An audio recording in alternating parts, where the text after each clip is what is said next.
escuchas?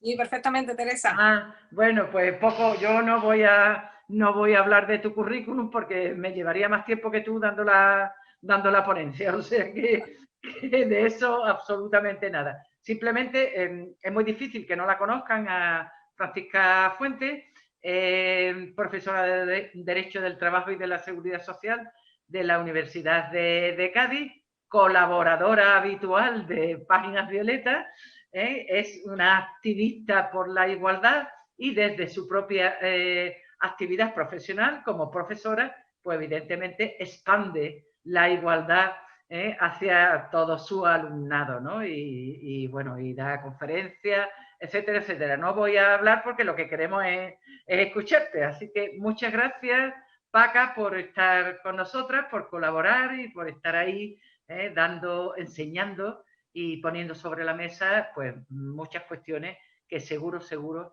vamos a reflejar en nuestras mentes, que hay que abrirlas, Muchas gracias, Paca. Tienes la palabra.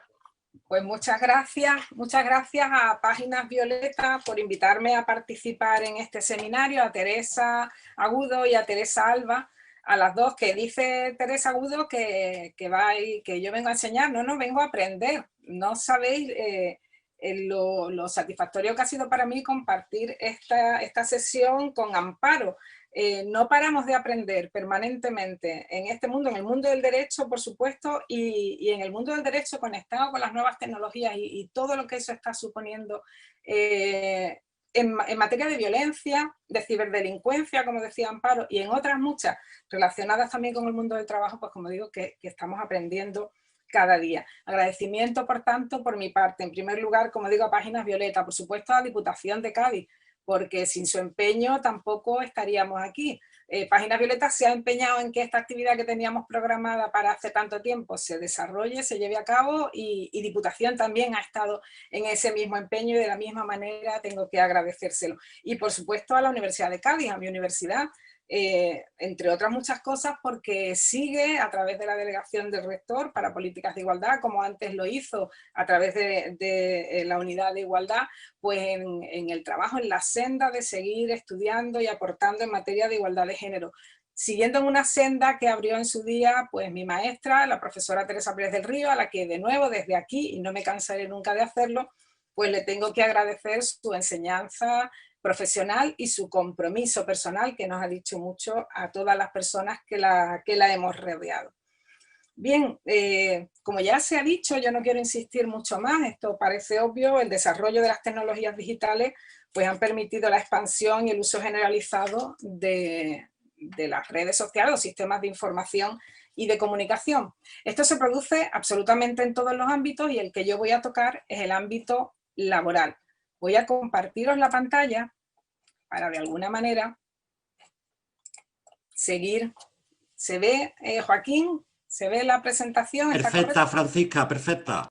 Muy bien, pues como os decía, el desarrollo de estas tecnologías digitales está permitiendo, pues, ha sido muy beneficiosa y lo están siendo, pues imaginemos lo que hubiese sido la pandemia, todo el mundo confinado en casa, sin este tipo de medios de comunicación, pues hubiese sido mucho más doloroso y mucho menos llevadero. Tienen unas cualidades, unas virtudes, aspectos formativos, bueno, no tenemos más que ver que estamos comunicándonos entre nosotros, estamos en distintas ciudades, incluso en distintos países, y estamos haciendo posible esa comunicación.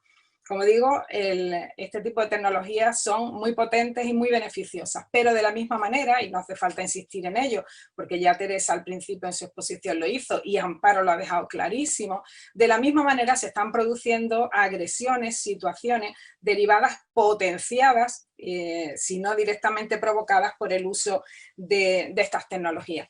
Y el ámbito laboral no está ajeno a esta situación.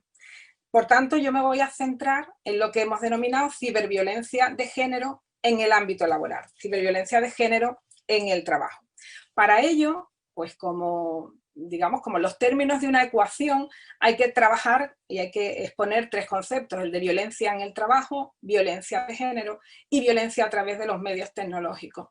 Son tres nociones que confluyen en esta realidad que hoy estudiamos de la ciberviolencia de género en el ámbito laboral y que debemos tener claros porque de la misma manera que para que el resultado de una ecuación sea correcto, los términos de la ecuación deben estar correctamente enunciados, de la misma manera digo, para que sepamos cuál es el régimen jurídico aplicable y de qué manera podemos reaccionar frente a determinadas conductas, debemos tener muy claro cuáles son esos conceptos en los que nos movemos.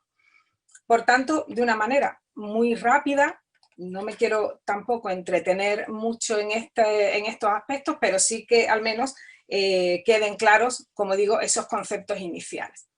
En primer lugar, el de violencia en el trabajo. Mirad, no hay en España una definición legal de violencia en el trabajo. Si yo decía que es importante que los términos de la ecuación estén bien definidos, pues empezamos de entrada mal.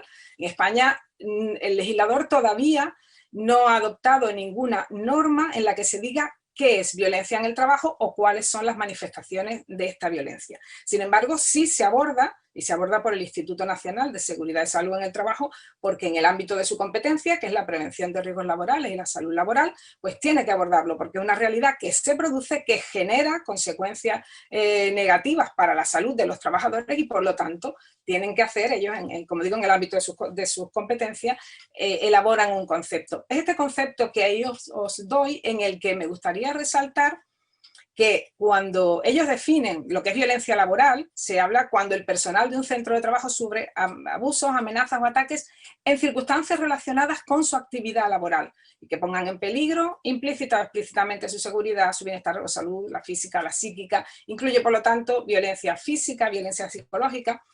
Lo que me interesa, como os decía, es esto que os he puesto en negrita y es que se define que todos esos ataques que se producen en circunstancias relacionadas con la actividad laboral. Un concepto que, como vemos, pues es bastante amplio y que después nos tiene que servir para adoptar medidas en consecuencia.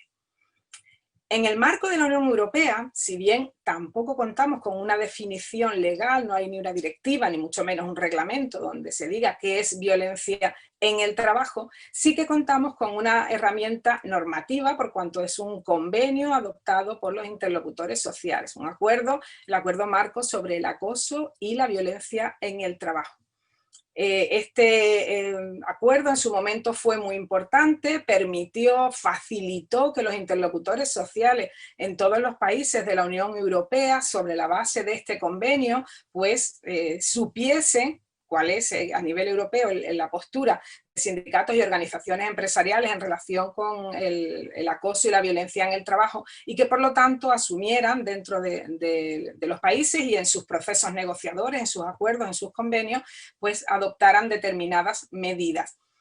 El acuerdo marco va después de esa manifestación inicial de que el acoso y la violencia son la expresión de comportamientos inaceptables adoptados por una o más personas y que pueden tomar muy diversas formas, algunas más fácilmente identificables que otras, obviamente, y que la exposición de las personas al acoso y a la violencia puede depender del entorno de trabajo, repite, digamos, ese concepto amplio, tanto en el acoso como en la violencia, cuando se producen en situaciones vinculadas con el trabajo. De nuevo, tenemos que quedarnos con esa idea.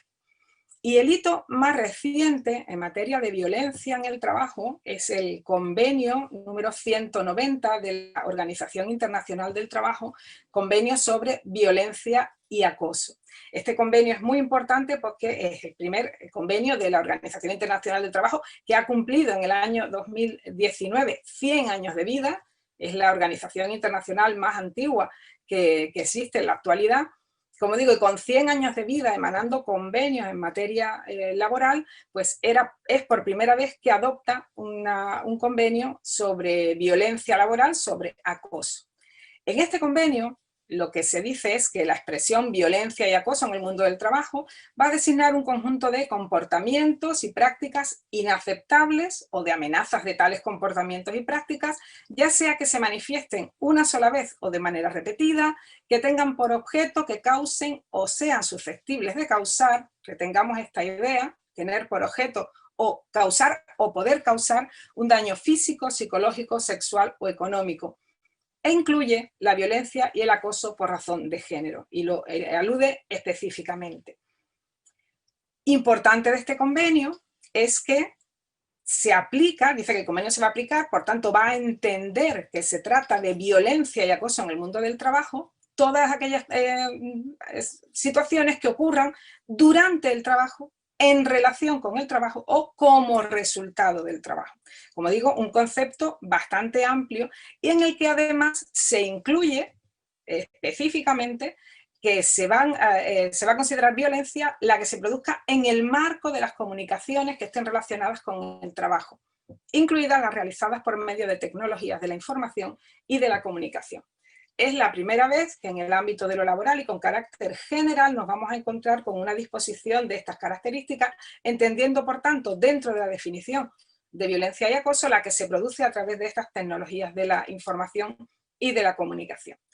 Este convenio, es la importancia que tiene, ahí os pongo en su momento cuando salió, pues ya veis que la noticia esta es de la página de la propia Organización Internacional del Trabajo. La noticia era: por primera vez la violencia y el acoso en el mundo del trabajo se abordan en las normas internacionales adoptadas en el marco de la Conferencia Internacional del Trabajo del Centenario, abiertas actualmente a su ratificación por los Estados miembros. Y ahí es donde está, o donde encuentro un poquito esta declaración tan, bueno, tan optimista y tan halagüeña, pues se tuerce un poco cuando hace muy poquito tiempo, de nuevo miro en la página de la Organización Internacional del Trabajo a ver cómo van las firmas del convenio sobre violencia y acoso, y me encuentro con que exclusivamente han firmado el convenio, al menos en el momento en que yo lo vi, Fiji y Uruguay. Son los dos únicos estados que en junio de 2020 habían firmado el convenio. Por lo tanto, entrará en vigor, dice el propio convenio, al año de la firma del segundo estado firmante, entrará en vigor en junio de 2021. Quiere ello decir que conceptualmente el convenio es muy importante, pero parece que los estados miembros los miembros de la OIT no están siendo muy proactivos a la hora de firmarlo. Esperemos pues que esto sea una cuestión de escaso tiempo, que empiecen a firmarlo y este convenio pueda empezar a aplicarse en todos los países.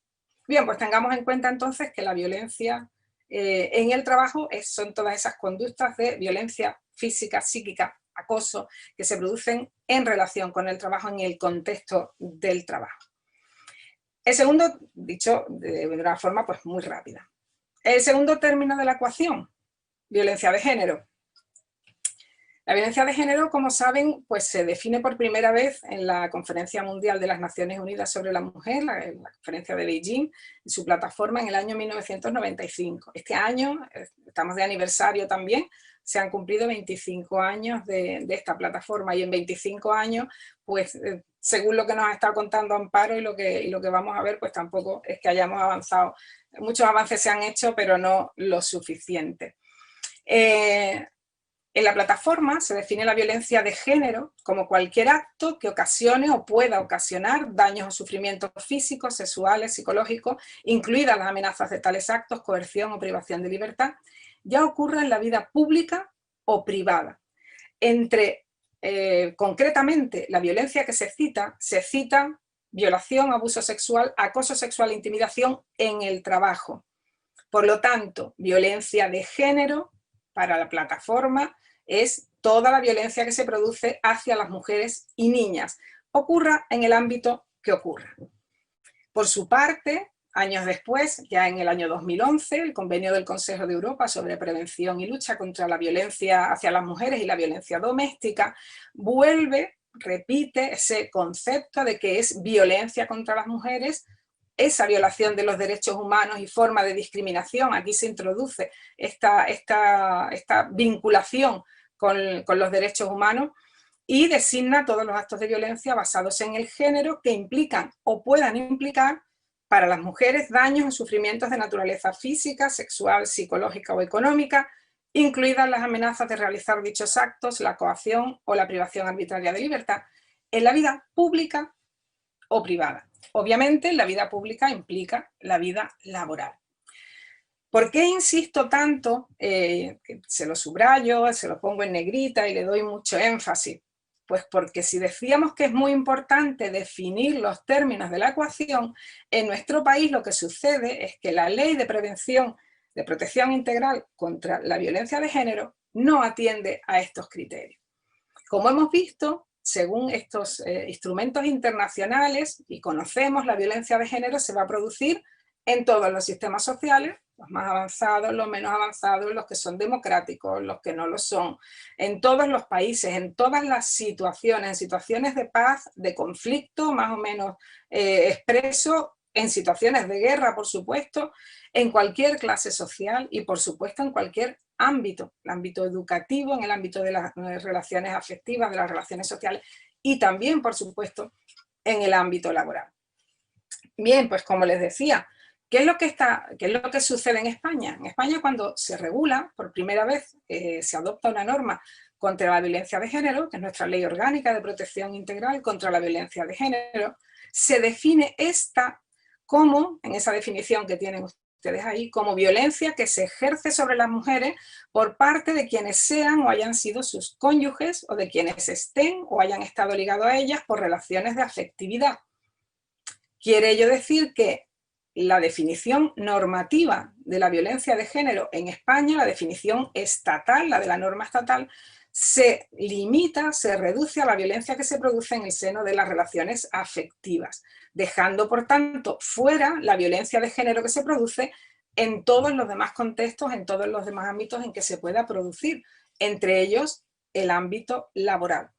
Esto no sucede así en todas las normas que tenemos en España en relación con la violencia de género, y os traigo a colación pues, la norma andaluza. En otras comunidades autónomas se regula de la misma manera, pero concretamente en Andalucía pues, la definición de violencia de género es mucho más amplia que la definición que se hace en la ley estatal y contempla la violencia producida en cualquier contexto, en cualquier ámbito de la vida de las mujeres, obviamente también en el ámbito laboral.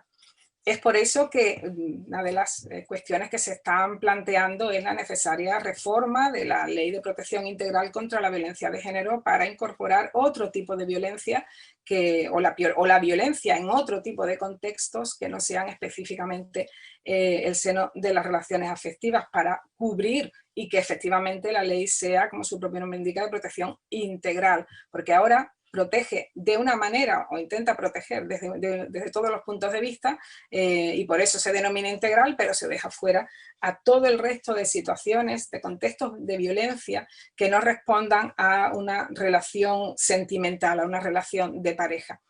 Y esto en el ámbito de lo laboral es importante, porque decíamos, y seguimos con el ejemplo matemático, definir los términos de las ecuaciones es muy importante. Enseguida, en el ámbito de lo laboral, veremos por qué esto es tan importante. Pues bien, sumando violencia en el trabajo y violencia de género, tenemos un fenómeno que es el fenómeno de la violencia de género en el trabajo. Y si ni uno ni otro están definidos para el ámbito de lo laboral, concretamente en España, pues obviamente la violencia de género en el trabajo tampoco es un concepto que tenga una definición legal en nuestro ordenamiento jurídico.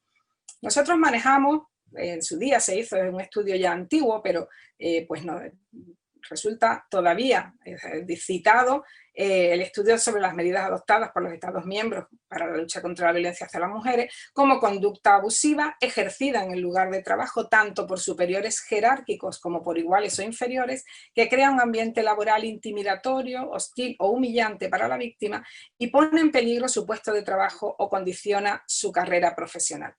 Como vemos, bueno, es una definición antigua que además, bueno, pues a día de hoy le incorporaríamos algunos otros aspectos. ¿Cómo se traslada entonces, cómo regulamos en el ámbito de lo laboral en España? ¿A dónde atendemos? ¿A dónde miramos? Amparo ha estado ahora comentando las normas a las que ha estado haciendo alusión y alude al Código Penal, donde están las conductas definidas, están tipificadas con más o menos acierto, debiendo ser modificadas o no, pero entonces si no tenemos esas definiciones concretamente, ¿a dónde tenemos que ir a buscar cuando queremos buscar un régimen jurídico aplicable a estas situaciones que van a tener dos manifestaciones específicas dentro de lo laboral, que van a ser el acoso sexual y el acoso sexista o por razón de sexo, que luego definiremos. Bueno, pues estas conductas que se producen en el ámbito de lo laboral, esta violencia de género en el trabajo, esta violencia que se produce contra las mujeres, que es las manifestaciones, como digo, denominamos acoso sexual y sexista, las características son estas que os pongo ahí, y es importante tenerlas en cuenta, como digo, a la hora de atender al régimen jurídico. En primer lugar, es una actuación que denominamos pluriofensiva. Cuando se produce una situación de este tipo, se atenta contra los derechos de las mujeres y contra muy distintos derechos, algunos de carácter genérico, de los cuales son titulares las mujeres como personas, como seres humanos, porque están en la Constitución para todos, el derecho a la igualdad, a la libertad, a la dignidad, al honor, a la propia imagen. Pero por otro lado se afectan derechos que son de carácter netamente laboral, como el derecho a la salud en el trabajo, y es una de las perspectivas principales de atención en este asunto. Debemos tener en cuenta que se produce un fenómeno complejo, de la violencia de género en el trabajo. ¿Por qué? En primer lugar, porque se produce o se puede producir en relaciones que se dan en distintos planos. El acoso se puede dar entre personas trabajadoras y empleadoras, entre personas trabajadoras entre sí, entre personas trabajadoras y personas externas a la organización empresarial. Estamos hablando de clientes, de usuarios, de proveedores, estamos hablando de alumnos, si es que estamos hablando de una entidad educativa. En cada uno de estos planos que tomemos en consideración, el régimen jurídico aplicable va a ser diferente y no va a ser lo mismo la sanción que podamos aplicar cuando el acoso se produce entre personas trabajadoras, de un trabajador a una trabajadora, que cuando se produce de un empleador a una trabajadora, o cuando se produce de un cliente a una trabajadora, o de un proveedor de la empresa a una trabajadora. En cada uno de esos supuestos vamos a tener que atender a un régimen jurídico diferenciado. Es un fenómeno complejo también porque las formas de exteriorización pues, pueden ser muy diversas, pues pueden ser físicas, con agresiones que van desde muy leves a agresiones hasta la propia violación, pueden ser comportamientos de agresión psíquica o de ambas a la vez. Y también en esos supuestos pues tendremos que atender a una u otra tipificación, ya veremos dónde. Y pueden constituir incidentes aislados o comportamientos sistemáticos y que requieran diversa entidad. De hecho, para que se pueda entender que una conducta es cosista, pues se requiere la sistematicidad. Veremos ahora un poco más adelante. Mientras que cuando hablamos de acoso sexual, basta con una sola actuación de acoso para que, si tiene la suficiente entidad, pueda entenderse que se ha producido efectivamente ese acoso. Bien, estas situaciones en el ámbito de la empresa, pues yo pongo ahí que tienen diferentes perfiles de análisis y deben ser abordados desde todos estos perfiles. En primer lugar, desde el perfil de la prevención de riesgos laborales. Estamos en el ámbito laboral y estamos tratando en primer lugar no solamente de atender a esos derechos, como digo, genéricos, derechos fundamentales, no porque sean genéricos quiero decir que sean menos importantes, antes al contrario. El derecho a la igualdad, a la libertad, pero en el ámbito laboral tenemos que atender muy específicamente al derecho a la salud laboral y debemos prevenir los riesgos laborales, debemos proteger la salud de las trabajadoras. Y desde ese punto de vista es desde el que atendemos, como digo, esa perspectiva de la prevención de los riesgos. En segundo lugar, desde el poder de organización del empresario y de su poder disciplinario. ¿Qué facultades tiene el empleador para poder atajar y, en caso de no poder hacerlo, para poder sancionar las conductas infractoras dentro de su empresa? Esta situación que son tan graves en el ámbito de lo laboral, piensen ustedes que el trabajo es el medio de vida de las personas trabajadoras. Creo que nadie o casi nadie tiene un trabajo por cuenta ajena, bueno, igual hay personas que sí, pero por amor al arte. De hecho, la relación laboral se define como relación de trabajo por cuenta ajena, bajo el ámbito de organización y dirección del empresario, pero sobre todo como relación retribuida. Esto quiere decir que cuando una persona está trabajando es su medio de vida, es su sustento. Es la manera que tiene de posicionarse socialmente, es la manera, bueno, como digo, de ganarse la vida. Luego, todas las afecciones que la persona pueda sufrir en su puesto de trabajo han de ser atendidas, han de ser evitadas, y en caso de no poder ser evitadas en absoluto, han de ser inmediatamente atendidas. Esto que nos parece tan obvio cuando lo que estamos hablando es de, ¿qué digo? Pues de un riesgo físico, de un riesgo químico. Estamos hablando, pues la imagen que se nos viene más clara, ¿no? De atender a la prevención de riesgos laborales en el ámbito de la construcción, pues los andamios, los arneses, este tipo de cuestiones, o en el ámbito lo estamos viendo con la pandemia. ¿Cómo se previene? Pues con los equipos de protección, los EPIC, ¿no? Que nos hemos acostumbrado ya a la denominación, los equipos individuales de protección. Bueno, pues esto aplicado a estos riesgos psicosociales que denominamos que son el acoso sexual y sexista en el ámbito de la empresa, eso, como digo, es igualmente importante. Bien, ¿y cómo lo hacemos? Entonces, en España, ¿qué normativa es la que tenemos que, a qué normativa tenemos que acudir?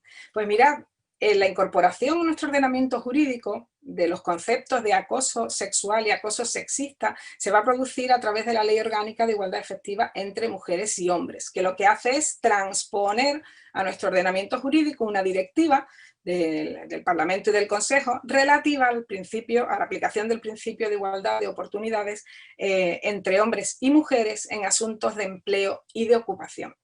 Esta directiva va a describir, va a definir qué es discriminación directa, discriminación indirecta, qué es acoso sexual, qué es acoso sexista. Y esta directiva en España la incorporamos a nuestro ordenamiento jurídico, la transponemos, que se llama, a través de la Ley Orgánica de Igualdad Efectiva entre Mujeres y Hombres, que lo que hace es definir. De nuevo, vuelvo a la importancia de la definición de los términos. Y define el acoso sexual como cualquier comportamiento verbal o físico de naturaleza sexual que tenga el propósito o produzca el efecto de atentar contra la dignidad de una persona, en particular cuando se crea un entorno intimidatorio, degradante u ofensivo. ¿Cómo se puede manifestar este acoso? Pues ahí pongo, si una imagen vale más que 1000 palabras, ahí tenéis algunas de las imágenes. Hablamos de acoso sexual cuando son conductas físicas de naturaleza sexual, incluido contacto físico no deseado. No tienen por qué ser conductas especialmente agresivas, bastan contactos físicos que a una persona, una mujer, no los desea, le desagradan en el trabajo, ¿no? Estas imágenes creo que son bastante expresivas de esas situaciones. Hablamos también de conductas verbales de naturaleza sexual, el comentario, el chistecito, el piropo indeseado, el silbidito, bueno, pues todas estas conductas a las que las mujeres nos vemos sometidas. Yo escuchaba a Amparo cuando decía, creo que el 100% de las mujeres hemos sido objeto de violencia sexual. Si entendemos como violencia este tipo de actuaciones, efectivamente, que creo que no hay ninguna mujer que no haya sido objeto de este tipo de conductas en el ámbito de su trabajo. Y también conductas no verbales. Concretamente esta imagen es un señor haciéndole una foto al trasero de su compañera de trabajo, pero pueden ser desde la exhibición de fotos pornográficas en el puesto de trabajo. Bueno, las conductas pueden ser muy variadas.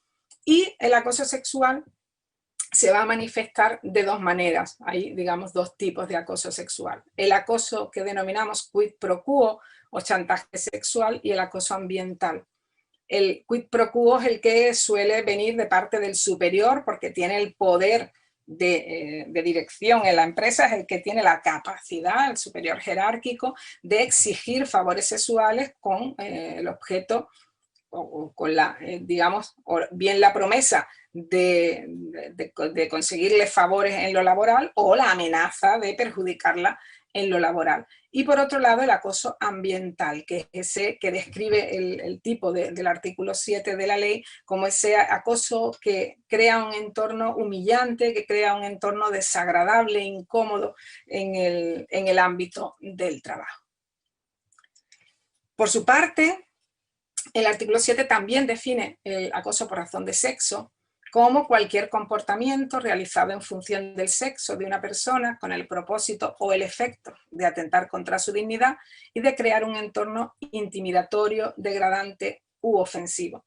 Mi alumnado, cuando explico esto en clase, pues me pregunta, no ven siempre, no bien clara la diferencia entre el acoso sexual y el acoso por razón de sexo, y siempre les pongo el mismo ejemplo, y os lo pongo porque creo que es bastante indicativo. Dicho en términos muy simples, el acoso sexual es el del qué buena estás, y el acoso por razón de sexo es el de mujer tenías que ser, vete a tu casa a fregar, tú qué estás haciendo aquí, ¿no? Bueno, os traigo algunas noticias de acosos de este tipo. Pues en el fútbol, un titular del Mundo era la violencia machista contra un árbitro en un partido de juveniles. ¿Qué zorra eres, puta? Vete a fregar. Es decir, tu papel, tu sitio no es este, tu sitio es en casa. En el momento en que rompes con ese rol que te corresponde, eres objeto de insultos, ¿no? En el Europa Sur, un diario de aquí cerquita, pues el titular era Mujeres Estibadoras llevará a los tribunales comentarios machistas contra el colectivo. Mujeres Estibadoras es una asociación. La presidenta, Raquel Saavedra, denuncia haber recibido insultos en un grupo. De nuevo es una mujer que rompe con sabéis cómo es el ámbito de los estibadores, ¿no? El contrato el ámbito de trabajo de la estiva y la desestiva, que ha sido tradicionalmente reservado a los hombres, y hay mujeres que están rompiendo esa barrera, están entrando en ese ámbito laboral, y de nuevo pues son mujeres que son agredidas por el hecho de estar incorporándose a ámbitos en los que tradicionalmente han sido excluidas y que se consideran, por lo tanto, masculinos. Bien, de estas definiciones que hemos visto, ¿qué es lo que me interesa destacar?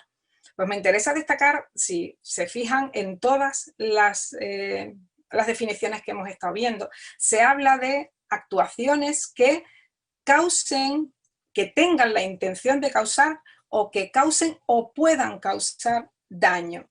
Estamos hablando de que se considera que va a ser acoso tanto cuando se tiene el propósito de acosar como cuando el efecto es efectivamente un acoso. Es decir, no hace falta acreditar que la voluntad del acosador fue acosar. Eso lo ha expresado Carmen también ahora en la última jurisprudencia del Tribunal Supremo. Bien, pues en las propias definiciones del acoso sexual ya está incorporado el hecho de que no hace falta que que el acosador tenga el propósito, basta con que cause el efecto.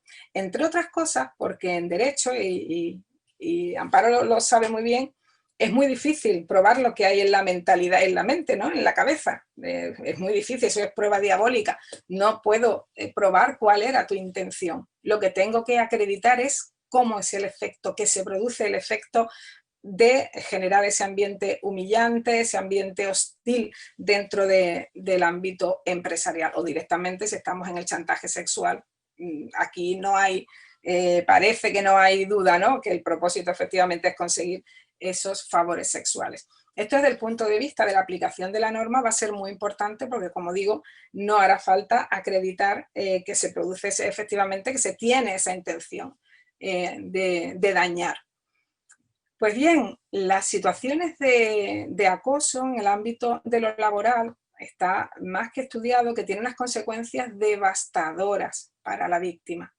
Tiene consecuencias psicológicas, episodios de depresión, de ansiedad, de estrés. Tiene consecuencias físicas, dolores de espalda, de cabeza, trastornos digestivos, patologías muy variadas.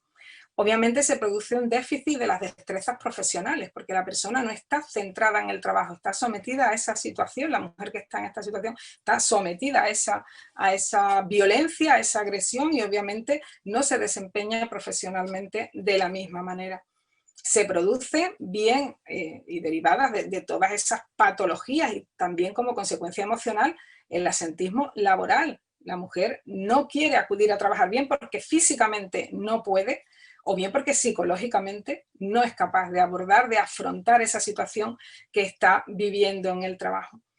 Se producen conflictos en el ámbito familiar, porque la mujer que está siendo objeto de este tipo de conducta no rompe la conducta y cuando llega a su casa ya no pasa nada, sino que lo lleva integrado, como nos pasaría o le pasa a cualquier persona que está sufriendo este tipo de situaciones, que está sufriendo un problema, y lo lleva a casa, se producen conflictos familiares, se abandonan las relaciones sociales, hay sentimientos muy... cuando hablas con mujeres que han sufrido este tipo de acoso, pues sentimientos encontrados. ¿Qué habré hecho yo para provocar que el jefe me diga, me habré puesto la falda más corta tal día, que he dado la imagen de que yo quería que me hicieran estas proposiciones?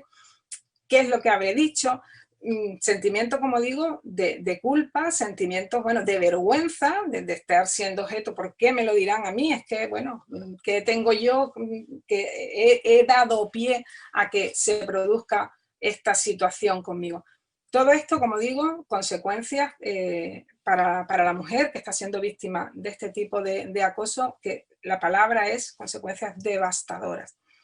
Pero estamos hablando de lo laboral y no debemos olvidarnos del ámbito en el que nos encontramos. También hay consecuencias para la organización, hay consecuencias para la empresa.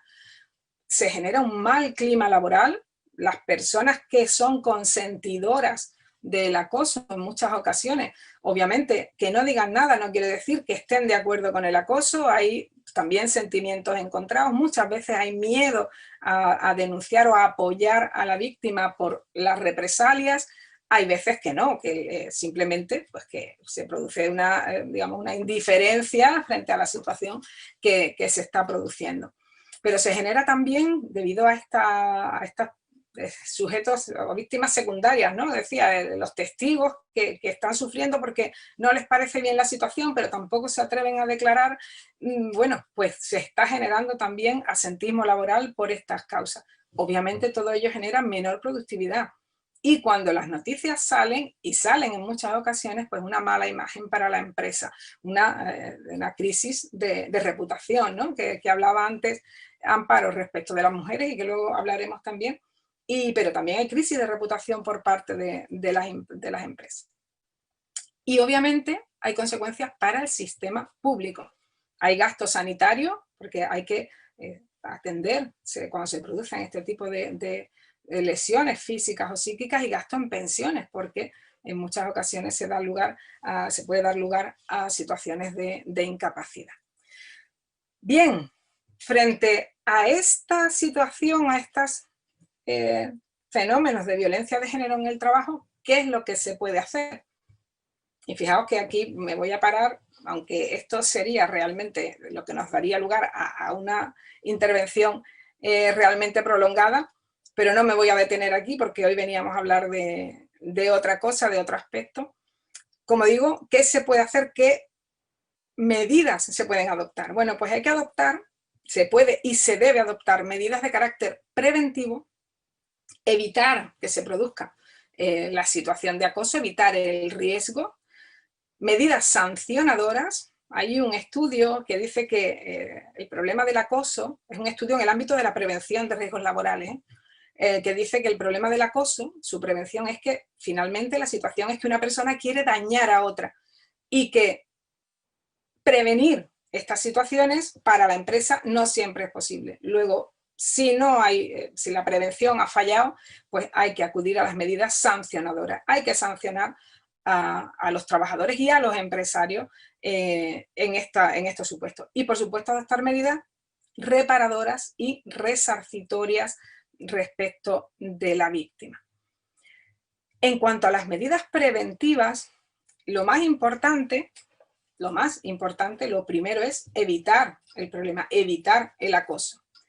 Pero si no se pueden evitar, porque como digo y ponía de manifiesto este estudio, nunca una empresa puede evitar al 100% que una persona quiera dañar a otra, cuando esto se produce, lo más importante es que haya una detección y una intervención inmediata, que se asista a la víctima. Y fundamental, si hay personas de empresas que estén escuchando, que estén asistiendo a este seminario, no quiero dejar de insistir en que es fundamental la declaración empresarial de no permisividad. En esta empresa no vamos a permitir conductas discriminatorias, conductas de acoso sexual o acoso sexista. Este tipo de declaraciones, que parece que son solo palabras puestas en un protocolo o ni siquiera en un protocolo, creo que son fundamentales. La empresa no puede ser neutral, la empresa se tiene que posicionar y se tiene que posicionar a favor de los derechos humanos de las mujeres y se tiene que posicionar a favor de la prohibición absoluta y de la declaración clara y tajante de que en la empresa no se van a permitir ese tipo de conductas.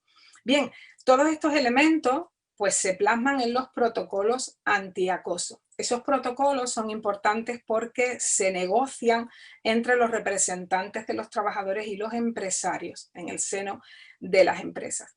Y son protocolos en los que se va a contener medidas, obviamente, de carácter preventivo.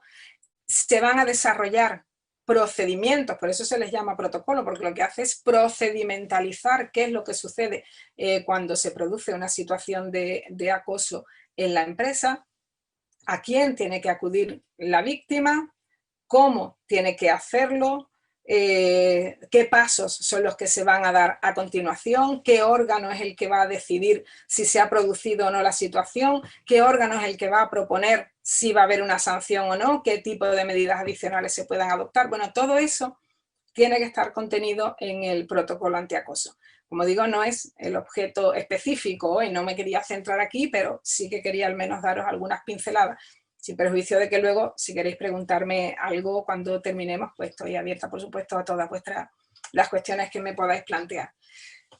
También, como digo, hay que adoptar medidas sancionadoras y sin querer detenerme tampoco mucho en este terreno, las medidas sancionadoras, como os decía antes cuando exponía la complejidad del tema, es que van a depender de quién es el sujeto agresor y habrá supuestos en que la empresa no pueda adoptar medidas sancionadoras respecto del sujeto agresor. Podrá hacerlo cuando el sujeto sea un trabajador, pero no podrá hacerlo, por ejemplo, cuando sea un cliente de la empresa o cuando sea un proveedor de la empresa. ¿Qué es lo que se hace en este caso? Ahí el ámbito del derecho laboral no tiene herramientas, pero sí que puede haber, si bien no hay, como digo, una norma en el derecho del trabajo que podamos aplicar para sancionar esas conductas, tiene que haber, y ahí está el compromiso de las empresas, tiene que haber ese compromiso, repito, de la empresa de no relacionarse con este tipo de sujetos. Por ejemplo, pues empresas que hacen declaraciones en sus protocolos no solamente de no permitir el acoso que se produzca por sus trabajadores, sino por personas de otras empresas, de empresas proveedoras, y que por lo tanto a la hora de licitar en el futuro sus contratos van a tener en cuenta que esa empresa pues no haya sido, no se haya provocado una situación de agresión a las trabajadoras de esa empresa principal. Bueno, hay distintos mecanismos que se pueden utilizar y que de hecho tienen que ponerse en marcha, pero digo, hay un compromiso importante por parte de las propias organizaciones empresariales. Y medidas sancionadoras en el ámbito de la propia empresa hacia el trabajador. Y aquí es donde es tan importante que estén definidas las conductas. Porque mirad, salvo el artículo 54 del Estatuto de los Trabajadores, que establece como medida sancionadora el despido del trabajador frente a las situaciones, obviamente, de acoso sexual y sexista, el despido es la medida sancionadora más grave, la más extrema que hay en la legislación laboral. Bueno, pues salvando el despido, no hay nada en el Estatuto de los Trabajadores que podamos aplicar para estas situaciones. ¿Qué sucede? Pues que los convenios colectivos, que son los que en España regulan las relaciones laborales, tienen que contener un listado de infracciones y sanciones. Entre esas infracciones, contener el acoso sexual y el acoso sexista. Obviamente, a día de hoy, todos esos, tanto los protocolos, y ya lo diré al final, los protocolos como los convenios colectivos tienen que modernizarse e incorporar estos nuevos medios, estas nuevas herramientas de provocar las situaciones de agresión a las mujeres en el seno de las empresas. Si no se definen en los convenios colectivos, no se tipifican las infracciones del acoso sexual y sexista en el propio convenio y se le asigna una sanción, la única posibilidad de sancionar en el ámbito empresarial va a ser el despido. Y primero, no todos los acosos tienen la gravedad como para llegar a tener un despido. Y en segundo lugar, incluso aunque lleguen a tener esa gravedad, para el empresario llegar a la medida extrema del despido, pues no siempre es una medida que quiere adoptar. Puede haber pues, medidas intermedias frente a este tipo de conducta, y en muchos convenios colectivos se recogen. Lo importante es que esté en todos los convenios colectivos regulados esta materia. A día de hoy estamos haciendo un análisis, tengo trabajo fin de grado que, como sabéis, hay que hacerlos para terminar el título, y en relaciones laborales y recursos humanos, que se trabaja mucho sobre este tema, pues ahora mismo hay 2 alumnas trabajando, analizando los convenios colectivos de la provincia de Cádiz para ver de qué manera se está tratando esta cuestión a día de hoy, porque hay estudios, pero obviamente los convenios se van renovando y los estudios pues se quedan obsoletos en unos años.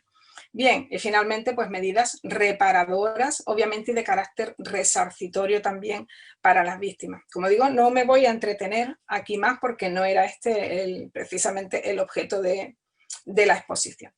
Bien, y decíamos, nos faltaba en la ecuación, ya hemos visto violencia en el trabajo y violencia de género, nos faltaba el tercer elemento, el tercer término, que es la violencia a través de medios tecnológicos, o que se denomina genéricamente ciberviolencia o ciberdelincuencia, ¿no? Como he escuchado que a Amparo le gusta denominarlo.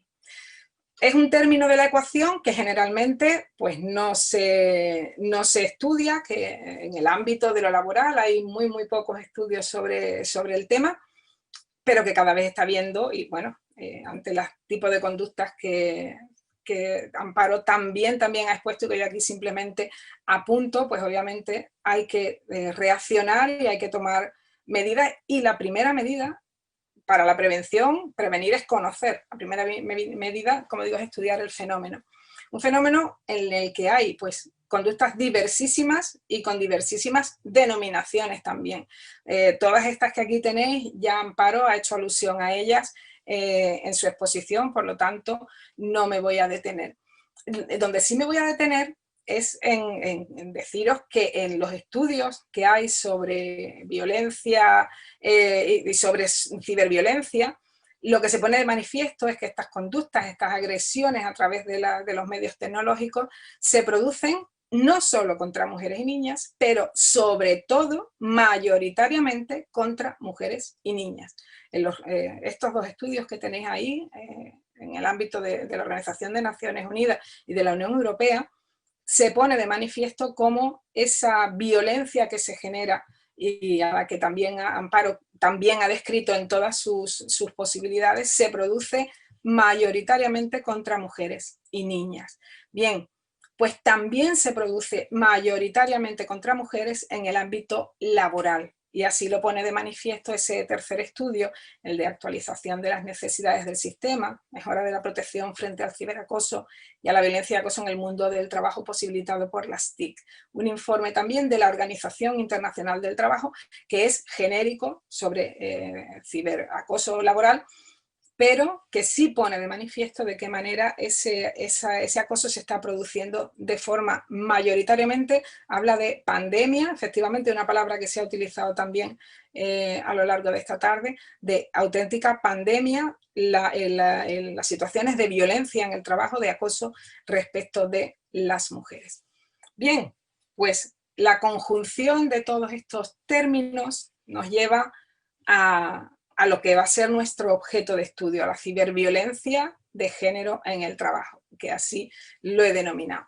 Muy genéricamente, pues podríamos hablar de comportamientos agresivos, ya hemos visto la diversidad que pueden tener contra las mujeres en el ámbito laboral, que se llevan a cabo utilizando medios tecnológicos.